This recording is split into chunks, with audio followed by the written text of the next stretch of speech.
สบายดีพี่น้องกินข้าวน้ำกันมื้อนี้พี่น้องมากินข้าวกับ2 อันกินแซ่บแบบลาวๆเนาะมื้อนี้ได้ปลาเค็มไข่เนาะปลาเค็มไข่กับอั่วแกมกับหน่อไม้เนาะหน่อไม้หน่อใหญ่ๆเนาะคือเก่าพี่น้องข้าวเหนียวกินกับข้าวเหนียวมาแซ่บๆนำกันพี่น้อง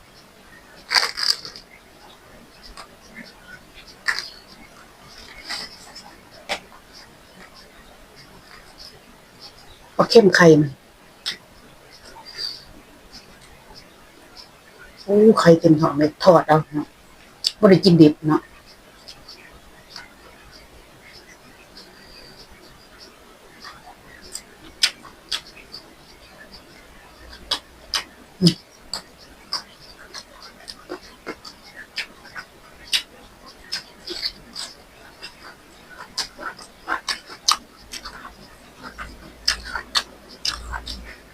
หน่อไม้หน่อบักใหญ่มันสำหนาเด้อ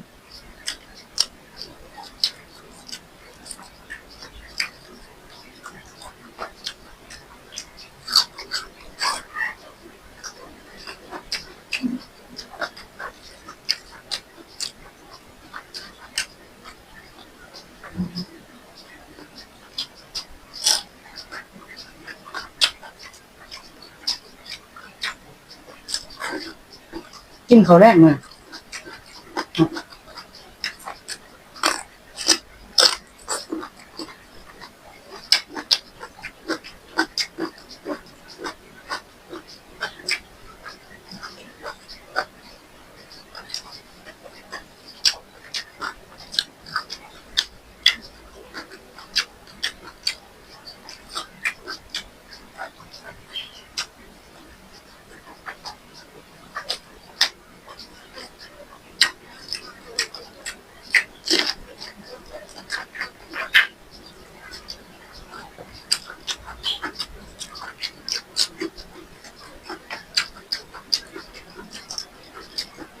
หน่อไม้ต้มเอาเอง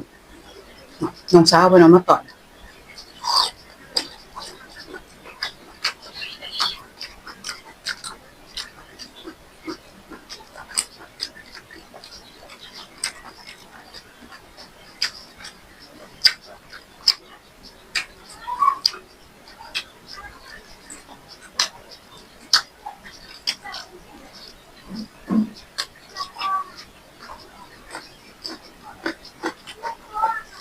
ปลาเค็มไข่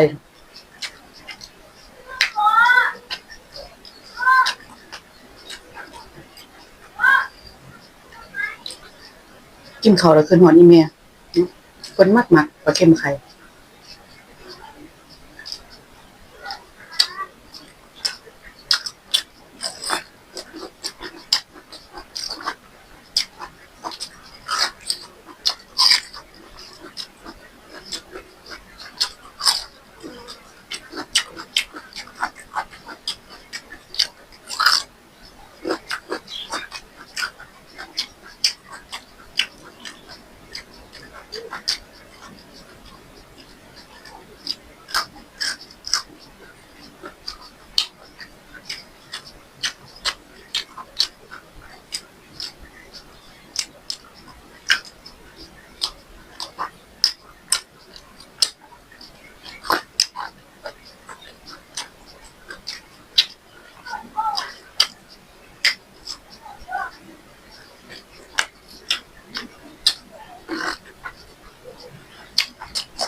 อกเข้มๆนัวๆพวกเข้มหลาย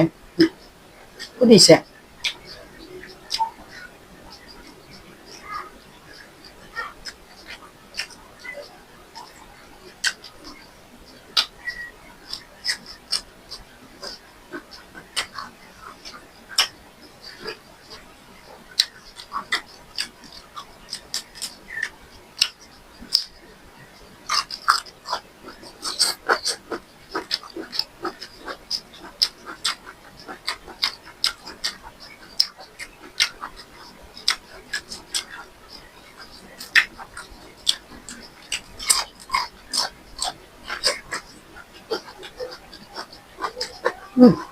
ไข่มั้ย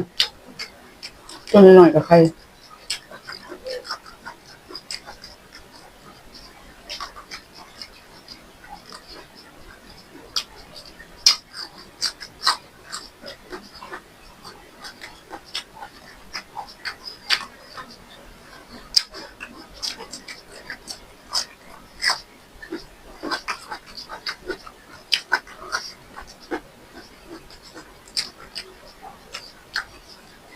วัวก็แซ่บ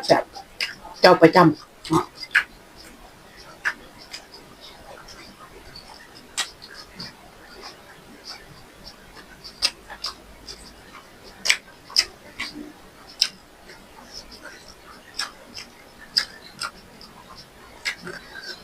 ช่วงนี้ทั้งไตเพิ่น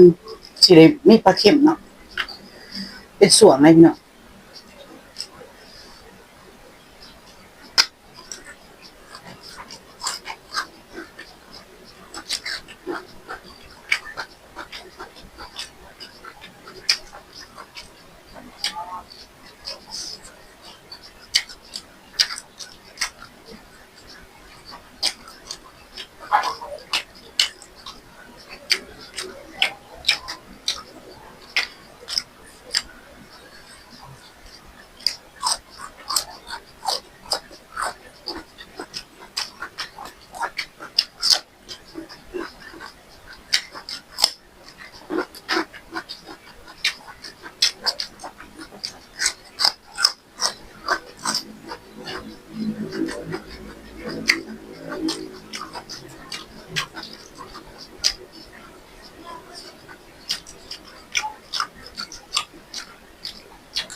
มื้อนี้ฝนตกแต่เช้า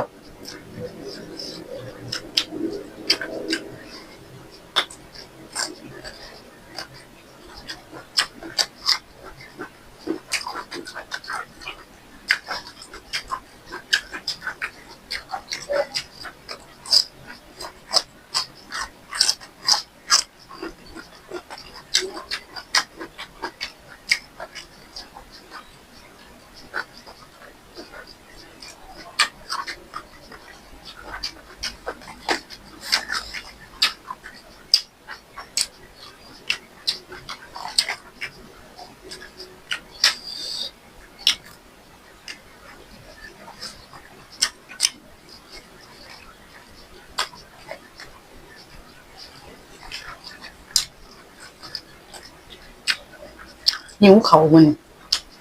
ไปเวียกเบิดมื้อ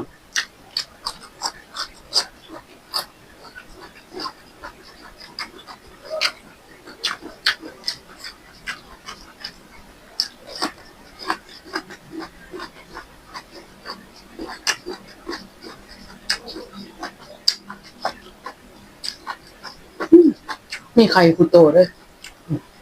ไข่เต็มท้องปลาเค็มไข่เนาะซื้อเขาเจ้าเป็นกระปุกไข่เต็มท้องเลย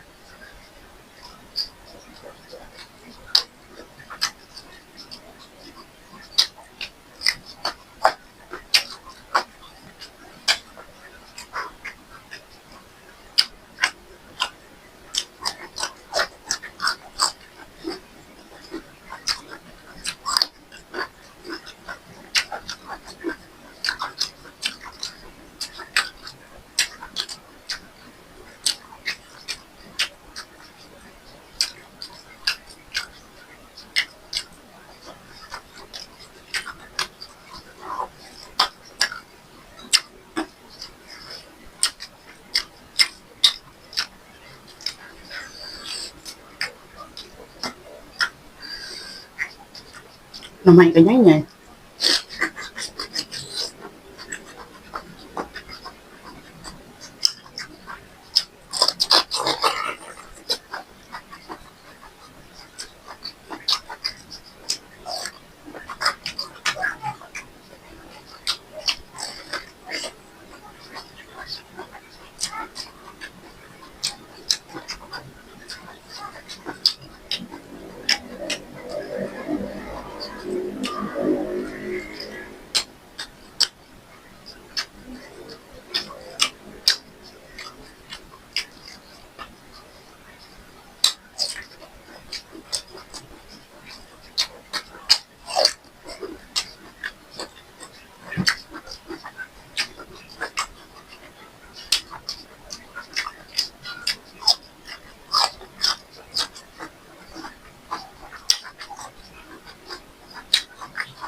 กินแต่หน่อไม้ก็แซ่บ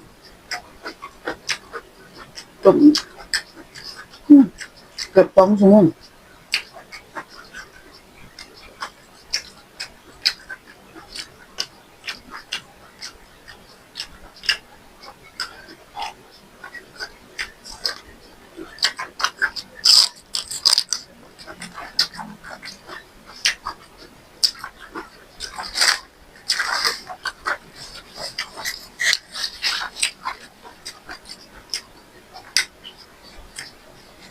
แซ่บคือเก่าพี่น้องมื้อนี้กินข้าวกับปลาเค็มหิวข้าวแห้งเนาะเก็บกินบ่ทันมีปลาเค็มในตู้เลยทอดปลาเค็มนี่แหละเนาะกับอัวกินข้าวแลงแซ่บคือเก่าพี่น้องอย่าลืมฝากกดติดตามช่องเฮานี่เด้อช่องกินแซ่บแบบลาวๆเนาะเพื่อเป็นกำลังใจให้เฮาได้เฮ็ดคลิปต่อไปเนาะบ๊ายบายพี่น้อง